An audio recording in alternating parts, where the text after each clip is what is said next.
Alright gang, this is the farthest I made it out here into the desert last time. My goal is the Big Butte and beyond. I'm definitely planning a little bit longer of a MotoCamping trip this time. This will be the farthest trip that I've ever taken before, so we'll see how it goes.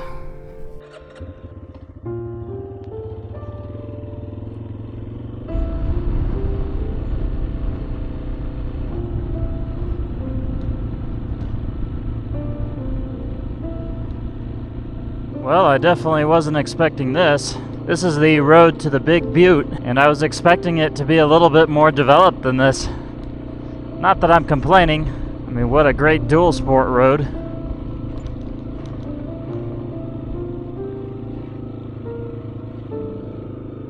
With this road being named Big Butte Road, I was definitely expecting it to be a little bit more of a tourist trappy kind of road. It's not that this is difficult. It's fairly easy, actually. I'm just a little bit nervous about making it on gas all the way to Arco. That's where I'm going. A Big Butte. Time to get wet. Ugh.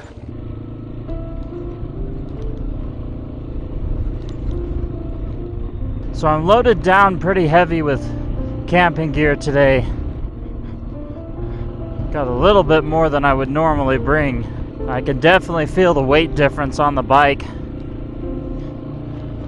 The other thing is that I'm using most of my spring just with my own weight and the weight of all the gear I've got on here. So I don't have a whole lot of rear suspension left. I do have a heavy-duty rear spring on order though to help with this. It's funny because on the map this road looks straight. It's definitely not straight, and it's harder than it looked on the map. It's a lot of fun though. Seems like a good place to come early in the spring. It's a bit ruddy. Ooh, just bottom out my front springs there. I will also say that I've been sitting inside all winter, not riding my motorcycle. So this is a good warm-up trail for me. Uh-oh. This looks a little more smooth.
The mountain is looming.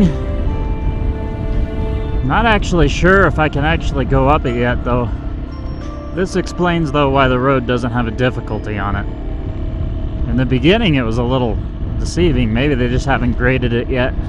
Plus I wonder how many people actually start driving this road where I started it. I took like the back road of the back roads to get here.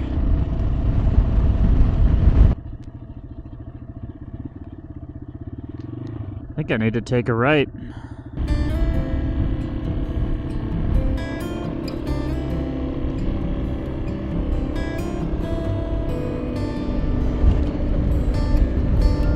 Beautiful view already.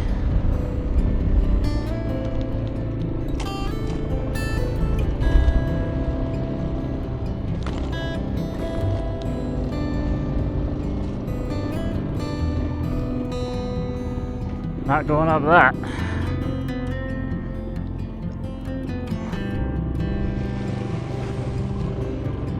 Okay. A little bit snowy here.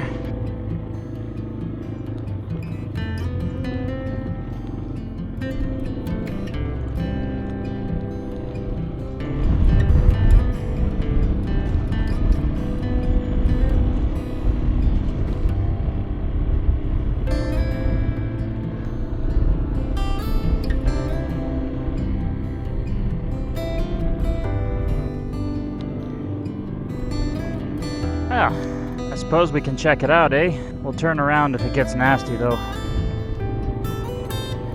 I'm not sure if any of the roads are gonna have snow on them. I wanted to talk to the guy that would be in the truck up there, but there's no guy in the truck. So, guess I'll go take a peek. If I can't get up here today, then I'm gonna come back later. I also may have to turn around if it looks like I won't have enough gas to make the rest of the trip. I gotta go to a place called Arco. It's not looking real promising. Yeah, it's gonna be pretty snowed up there. It's draining pretty quick, maybe another week or two. Man, it's a neat looking place though.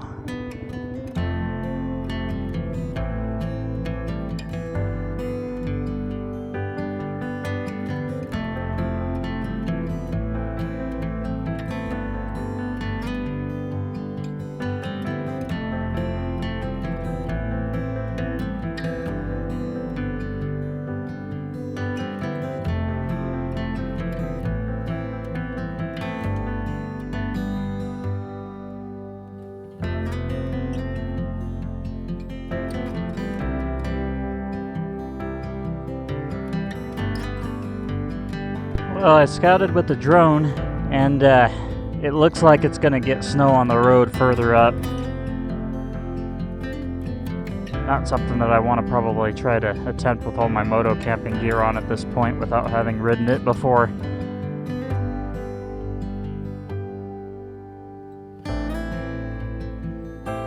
Alright, let's get rolling again. Next stop, Arco. What a view, folks. What a view. And I've only seen like 1 or 2 people the entire time I've been out here in the middle of nowhere. So I don't know if you guys can see on camera, but right out there in the mountain in the middle of the frame, that's where Arco is. That's where I need to get to. So I need to cross this vast deserty plain area. Okay.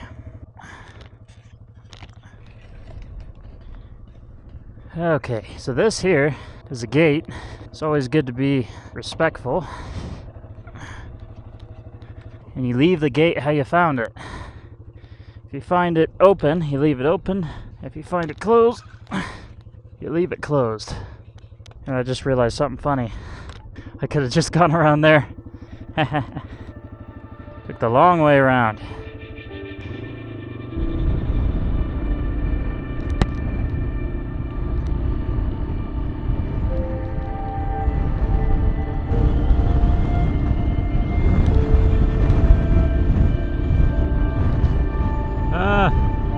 Bird.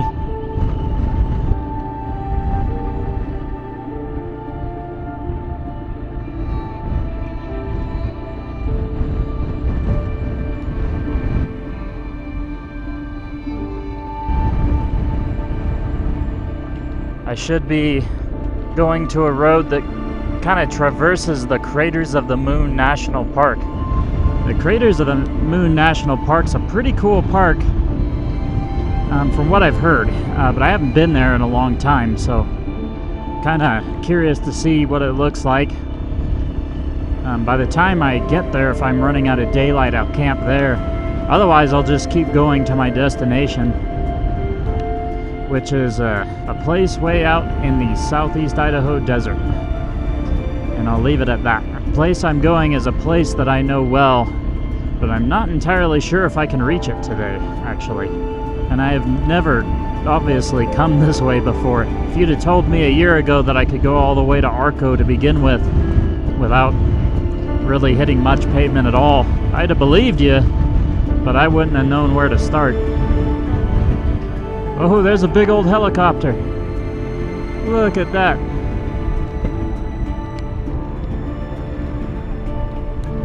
Not sure if you guys could see that.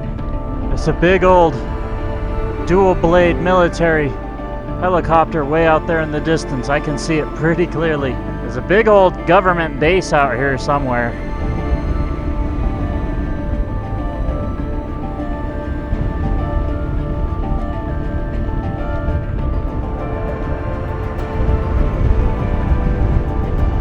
Well guys, I just pulled out of the national forest here. I only had the camera off about 10 miles. I got up on this road and here's a gas station, so I'm going to fill up and then I'm going to head back down to where I want to go. We'll have to see how this goes. I'm going to have to ride this little bit of highway here to get across to where I'm going, so do not think the wind will be on my side. This is one scenario where it would be nice to have a bigger bike.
Very beautiful.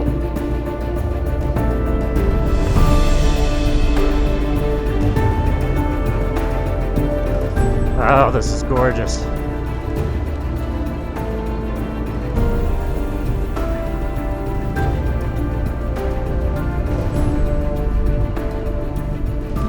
It definitely is a pretty cool area. One thing I can't bring to you guys is the smell. It smells great.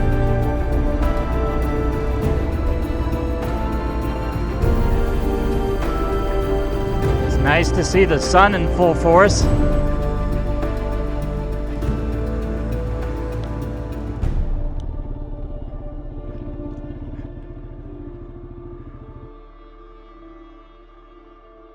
Well guys, that was definitely a long ride here. I think I amounted to about 180 miles to this camp spot, and it was fun. Fun for sure. It was definitely the longest ride I've ever done on this bike, and I still gotta go back. So, but I found a beautiful spot here. I found this kind of this enclosed rocky face here, and I've got my bike all set up over here. So I think I'm gonna go ahead and set up camp and get a fire going.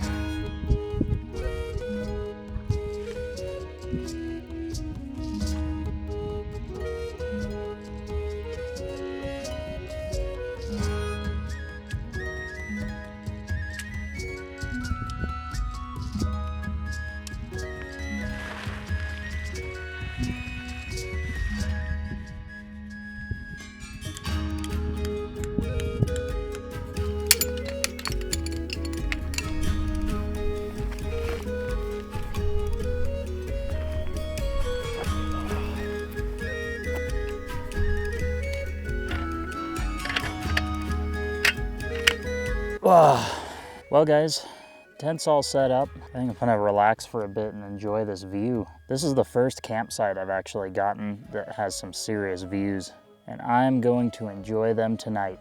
Kind of nice not feeling closed in. Time to sit back and relax after a long ride.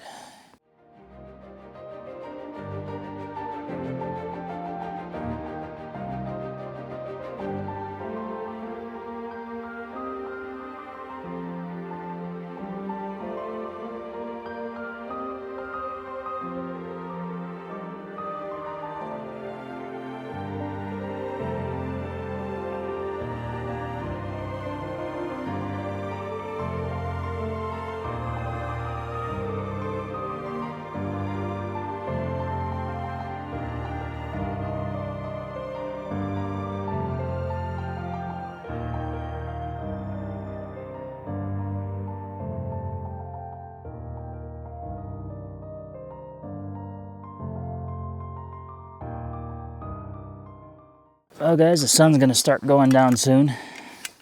And as promised, if you can see these, I decided to buy this online because I heard good reviews out of it. No more gasoline. What we're supposed to do, take these very good smelling fire plugs and you rough up the center real good.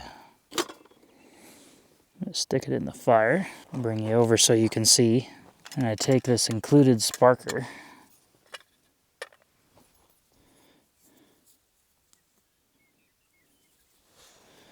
I'm gonna spark it. There we go. That worked pretty well. That little fire plug should burn for quite some time. That worked incredibly well. Bigfoot bushcraft. That's pretty good. I bought a whole huge pack of those plugs too. It should last me like forever.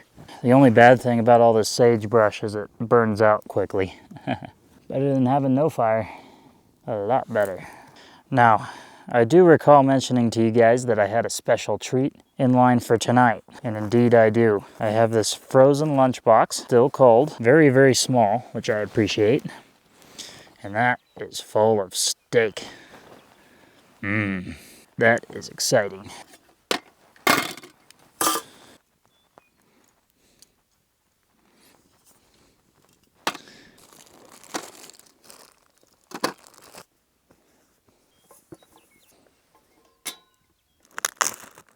I have pre-washed these potatoes at home.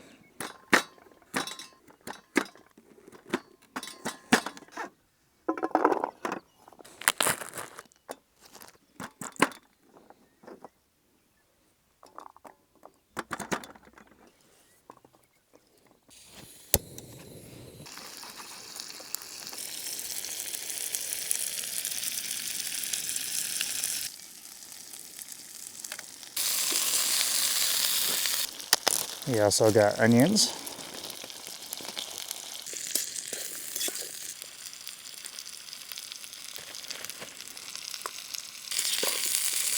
That smells good.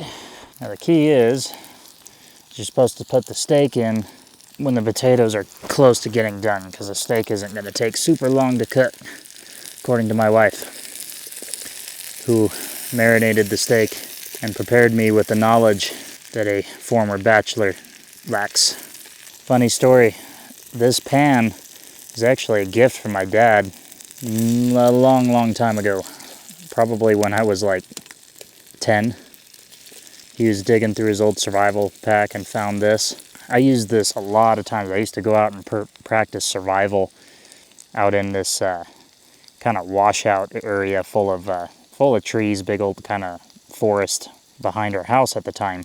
So we'd go back there and we'd pull this pot out and start a fire and cook some ramen with it. So it's seen some heavy use, and this thing has followed me around most of my life. And here I am bringing it back into action. It's hard to find a good camping frying pan that folds down small. Now here, this is a seasoning packet that my wife gave me for the potatoes. Apparently, when they're getting closer to done, I just stick them on like so. I don't know what's in it, but it looks delicious. My wife really wanted to set me up with something better than ramen and chili. Not gonna lie guys, I'm digging it so far. The smell alone's making me want to eat right now, but I know I need to wait. Oh, casualty. Lost a potato. That's unfortunate. Not bad, but not quite done yet, but that's fine. because now we're going to put the steak in.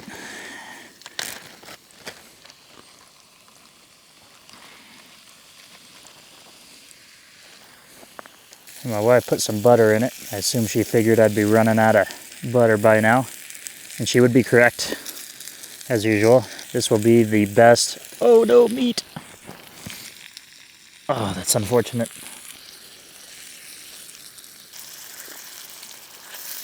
All right, let's try this out. That is delicious. It tastes like it's got a bit of spice from that marinade she put on there. Threw some cayenne pepper in and a whole bunch of other good stuff. This view, good food, that's hard to beat. Hard to beat.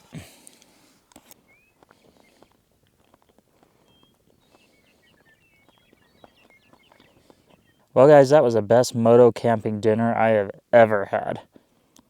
By far. That was so good. I can't even. And you know, this has got to be one of the best moto campsites that I have ever had. Also, so peaceful.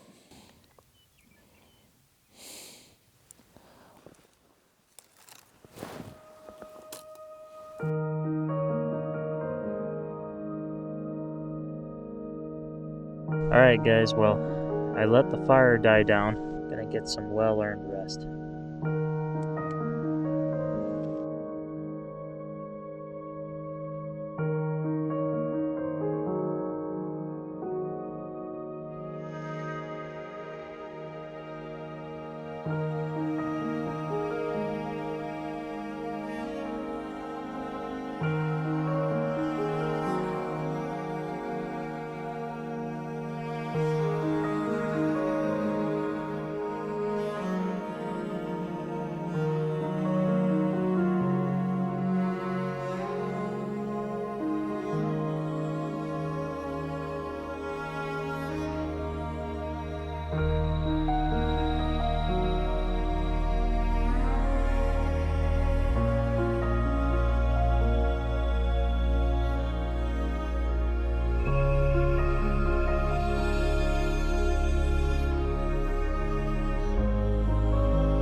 Well, good morning.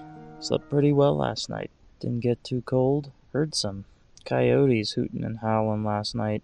Quite a large pack of them. They must have been running nearby. I was way too out of it to record it though.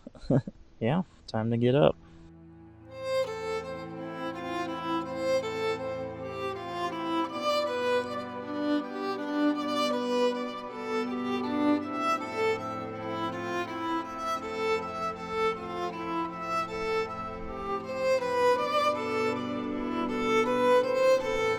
Looks like that coffee's going.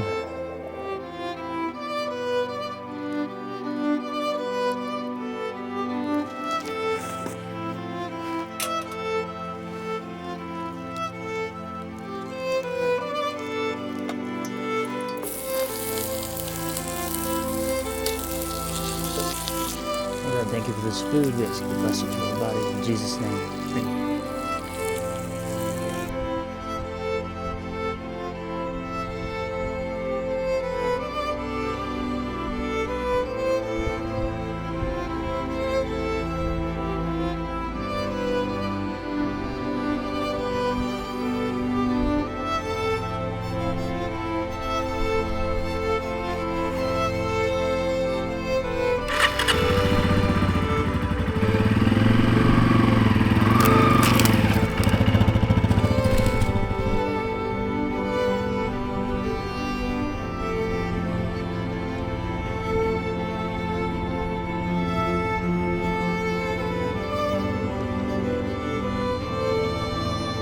Well guys, it's about 10 o'clock now. I take my time getting up in the morning, that's for sure. Especially enjoying the campsite just a little bit longer. Anyway guys, thanks for watching. Enjoy some pictures that I took along the way, and some pictures that I'm sure I'll take on the way home. I'm just gonna head back home from here, so I'll see you guys in the next video. God bless.